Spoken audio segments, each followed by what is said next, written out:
Hi, I'm Avicenna, and today I'd like to discuss the merits of constitutional monarchy. So, what is a constitutional monarchy? Well, it's a form of government where a monarch acts as head of state alongside a prime minister acting as head of government. This differs from an absolute monarchy or presidential republic, where the head of state and government are the same people. Now, one of the most influential thinkers in the space is Walter Bagehot, who stated that constitutional monarchy is a superior form of government specifically because the head of state and government are separated.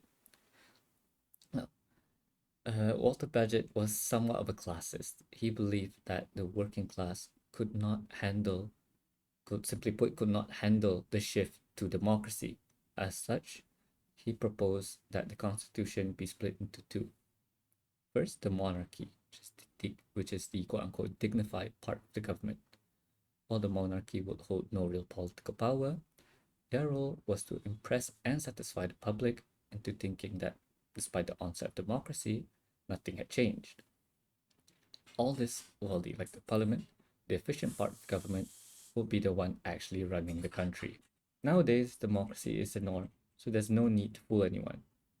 But still, Bagehot's insights manifest today in some ways.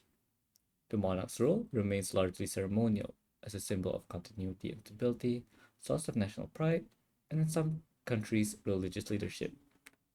It's important that in a lot of countries, in actually all the countries, that the monarch remains politically neutral so as to avoid bias.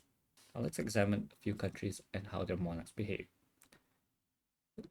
Starting with the United Kingdom, the monarch constitutionally holds extensive power. He can give royal assent to laws, and he appoints the prime minister. But in practice, this is mostly ceremonial. Can only He cannot do this under his own discretion, only under ministerial advice. Besides that, he acts as a representative of the UK's cultural values. So sort of like a brand ambassador for the country. And so while he's doing this, he's basically becoming a beloved symbol for the country. In Malaysia, the king or the Yang di-Pertuan Agong acts similar to the UK's king. But important point is that the king also acts as head of Islam in in the Malaysian states that do not have their own state rulers. Additionally, the king in Malaysia is culturally more influential, so he has more sway among the people. Now, this in some ways is closer to what Bagehot had in mind when he proposed his idea. In the UK and Malaysia, the monarchs still hold power on paper, but this is not the case for Japan. The Japanese constitution states that the emperor shall be the symbol of the state and of the unity of the people. Basically, saying that the emperor, the emperor's role is to be a symbol, and he's actually legally forbid from having power in the constitution. In conclusion, the acceptance of democracy strips the need for the dignified facade that Bagehot had in mind.